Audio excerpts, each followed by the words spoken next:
Te comentaba ahí antes de que entráramos que me había impresionado. Yo siempre leo a Álvaro Madrigal, me gusta cómo escribe, pero hoy, hoy, un día de estos, que lo leí,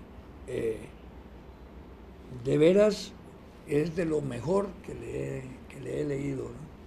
Un artículo muy analítico, muy carente de pasión, se va como a las raíces de las cosas sobre la resolución de Obama con respecto a Venezuela y sobre Venezuela en general. Más que nada, en realidad no toca mucho lo de Venezuela, se refiere más a esa resolución de Barack, como le dicen allá, Barack Obama, que fue un disparate. Es decir, cómo unificó a toda la América Latina, no solo eso, sino internamente a Venezuela, que es lo más grave. Claro. Estaba en un 17% y ya está en un 30% para las elecciones. Sí, sí. Yo siempre he dicho y siempre he creído que Maduro es tonto de capirote, como decía mi abuelo, pero ahí le sonó la flauta. No. Bueno, es que se la pusieron, claro, así. Claro. No, estaba viendo en la reunión esta del ALBA, yo no la seguí muy de cerca, pero me estuve observando la actitud de los representantes de los países no continentales, para decirlo de alguna manera, que forman parte del ALBA. Y no me acuerdo cuáles son los países del Caribe, pequeños, que están ahí, pero uno los veía... son las islitas. Sí, uno los veía como muy sumados a la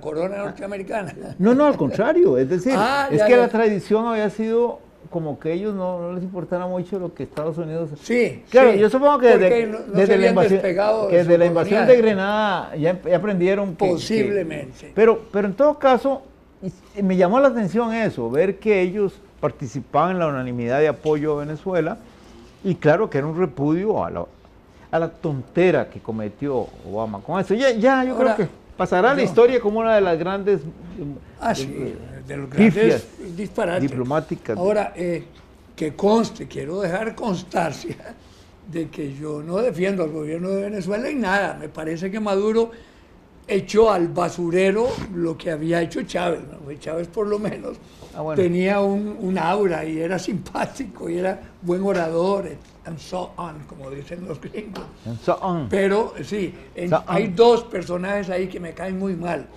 que es Maduro y Diosdado Cabello. Diosdado Cabello se cree Dios dado. Se cree un regalo de Dios, ¿qué es lo que quiere decir el nombre? En fin. Mejor le permitimos entrar aquí a nuestro amigo y colega. Adelante, los hijos del político, que vamos donde mi tío Santiago. ¿Cómo has estado? Gusto de verte. A mí me pegaste un susto cuando me dijiste al principio, porque creí que era que había chocado de las dos. Pues es que vos insistís en venirte por la circunvalación. No. No, yo dejé de venirme por la circunvalación. Ya. No se puede, es un disparate.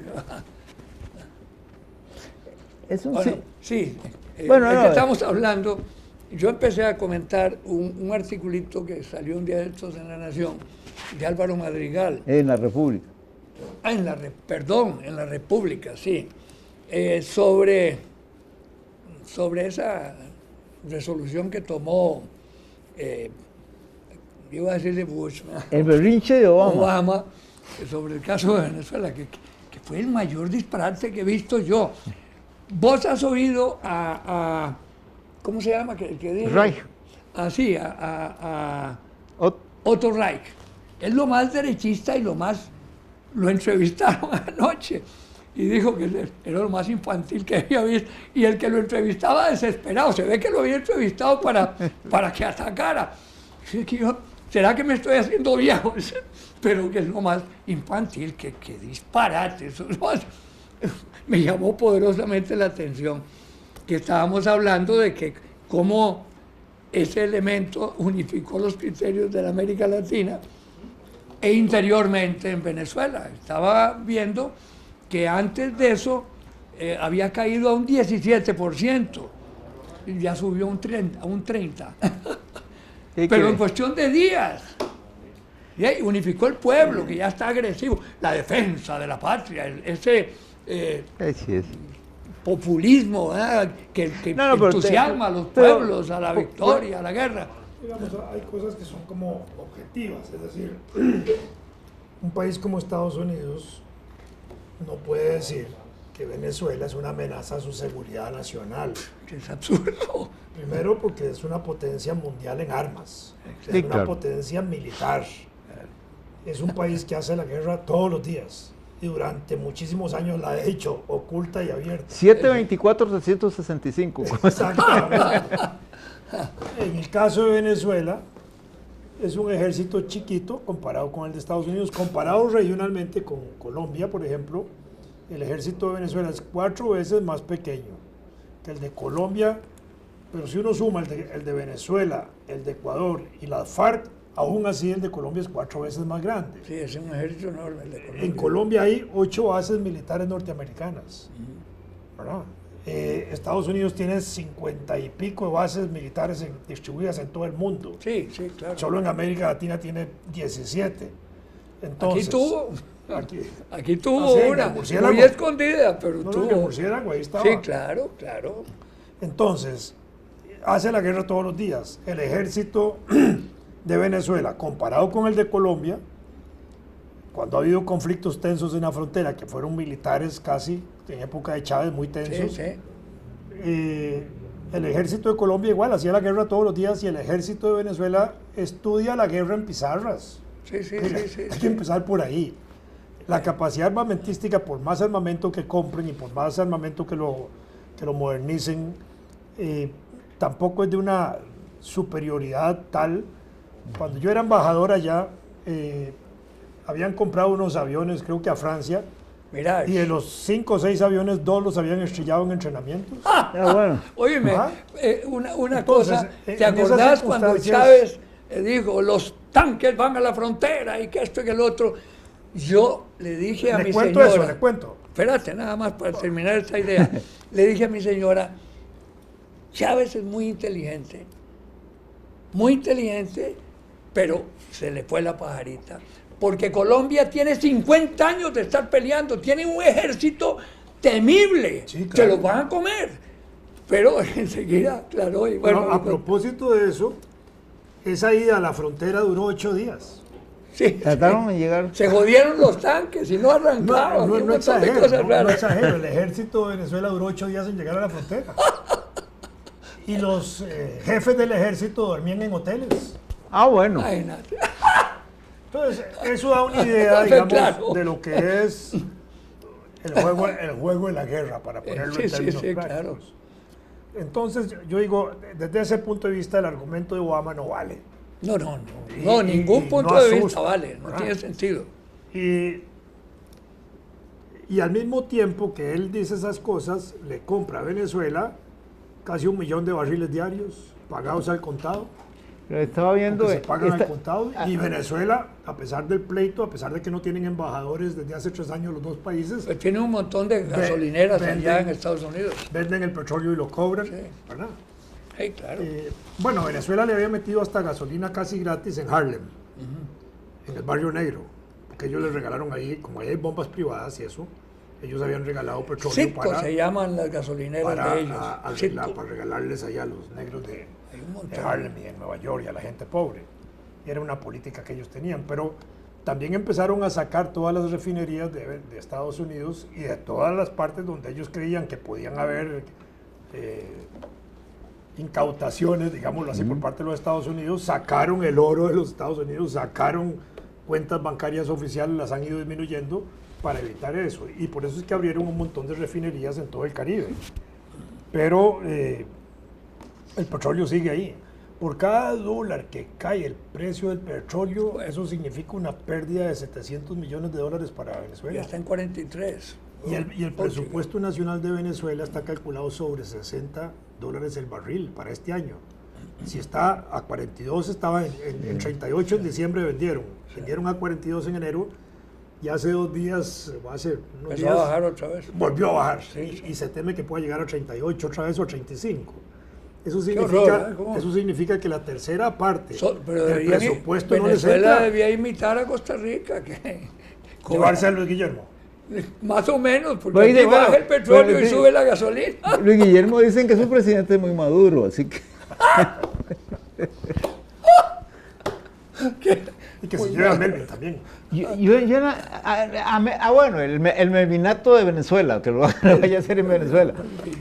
No, que la mañana del día que estamos grabando, porque a veces no sabemos cuándo va a pasar el programa, estaba viendo ahí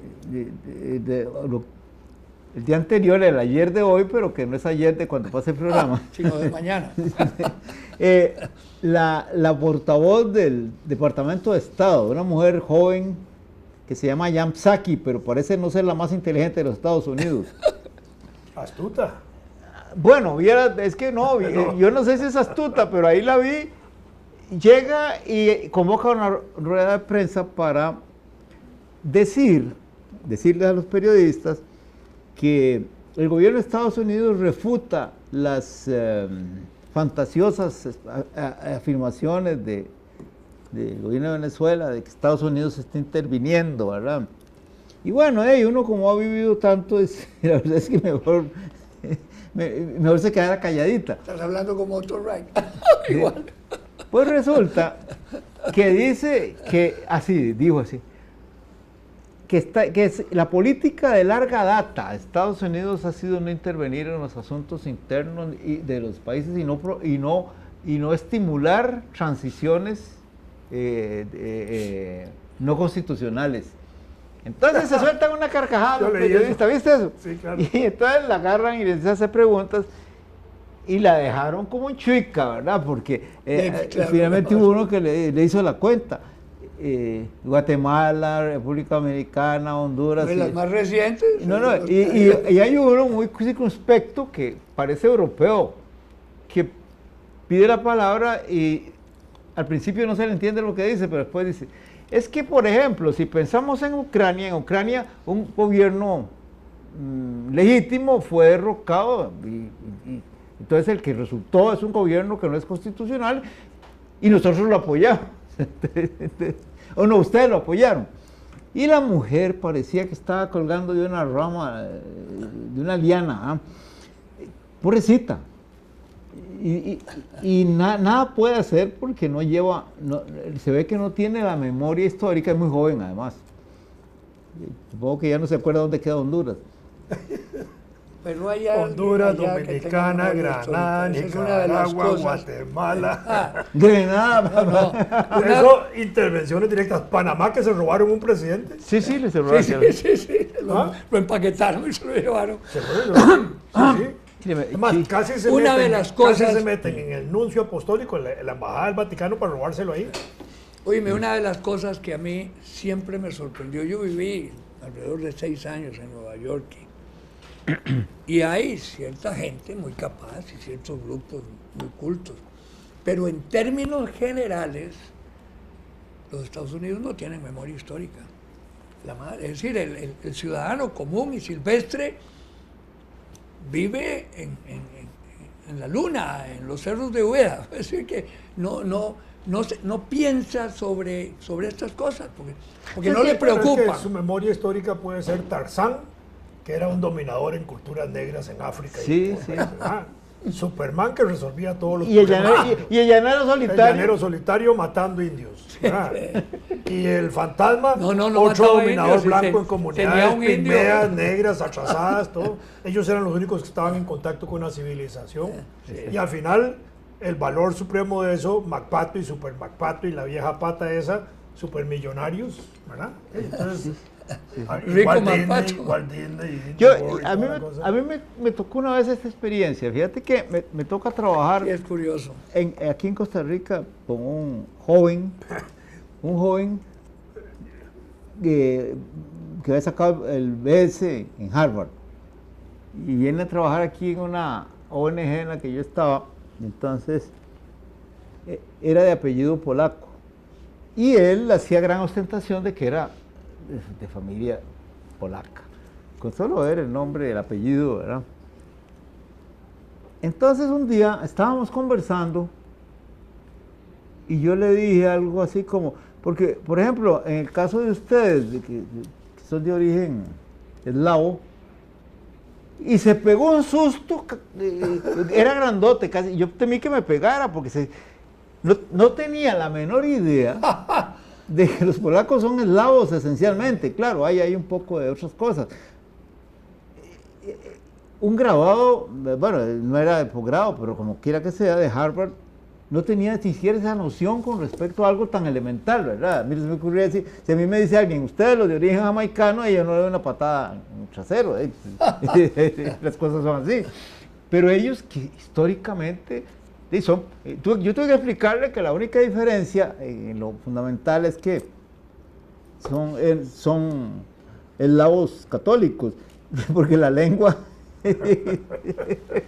pero eso es... Pero además la cultura general del norteamericano promedio es muy baja. Muy baja. Y geográficamente también. Entonces, por ejemplo, un país como Costa Rica muchas veces... La confunden con Puerto Rico. Sí. No, pues es muy frecuente. Y para ellos, Norteamérica es del río Bravo para arriba, ¿verdad? Sí. A veces no meten ni a México. Claro, ahora yo me preguntaría si hiciéramos un sondeo, digamos, una comparación, si la gente común y corriente, que te digo, en Brasil, en México, es diferente. Tal vez uno se hace ilusiones con eso. A mí me pasó que en Holanda, en un banco, fui a hacer una transferencia en un banco ahí en Leiden, un banco casi familiar, ¿verdad? Y me acerco y doy los datos y entonces pongo todo Costa Rica, me dice la muchacha, muy bien puesta y todo. Middle West. Y ahora sí que Bueno, eso iba a decir, en Europa, con ciertas excepciones, tampoco reconocen mucho la geografía de Centroamérica. Bueno, no, la nuestra. No son muy... En ciertos lugares sí. ¿Qué sabemos de Moldavia? ¿De qué? ¿Moldavia? No digo yo, es que... bueno. Hay que poner... Estamos de acuerdo, pero... ¿Sabes qué me preocupa enormemente? Hay un problema. El triunfo del Likud. Son los más fanáticos religiosos equivalentes al fanatismo del otro lado. Tienen un problema todavía en la composición del Parlamento, ¿no es así? No, pero ganaron. Ganaron, pero la mayoría es inferior a la que tenían, creo. Pero, sí, no sabía. Pero bueno, vos sabes que yo no esperaba que perdiera. Los analistas dicen que tienden a hilarse cada vez más. Pues claro, es que cómo va a ser que se opongan a la creación del Estado palestino. Es que no tiene ni pie ni cabeza. Si ellos surgieron al revés porque le cortaron una tajada al Estado palestino. Van violando todos los acuerdos de la ONU. Claro, de los campamentos, del muro, todo. De la invasión de tierras, de la devolución de tierras, de todo. Y en cada caso como... no reconocimiento del Estado palestino. La situación en que ponen, por ejemplo, las declaraciones de Netanyahu sobre este asunto del Estado de Palestina. El problema que pone a Costa Rica, porque Costa Rica, siendo un país que ha sido tradicionalmente simpatizante de Israel, un socio de Israel, un socio real. Resulta que ya Costa Rica se declaró a favor del Estado de Palestina, de que existan los... Entonces, obligan al país, al socio, como lo llama, a ponerse en una actitud un poco más intranquilo, por lo menos, ¿verdad? Yo supongo que la Cancillería lo está estudiando. Ese discurso que echó en el Congreso norteamericano, Netanyahu, que hablaba del fanatismo, y él es tan fanático como el partido. El Likud es lo más fanático que hay en el judaísmo.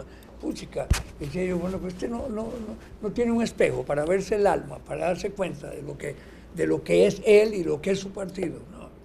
Pero bueno, a mí me preocupa enormemente. Yo tengo he tenido siempre simpatía por los judíos y bueno, es que amistad una cosa enorme con un montón de judíos de acá y tal. pero tal vez Y hay que hacer siento las no. diferencias, porque uno ve el hecho mismo de que haya habido una gran cantidad de votantes por partidos que no están de acuerdo con eso, pues en el mismo Israel, demuestra que también hablar en general de los judíos sí es un problema, porque no, Claro.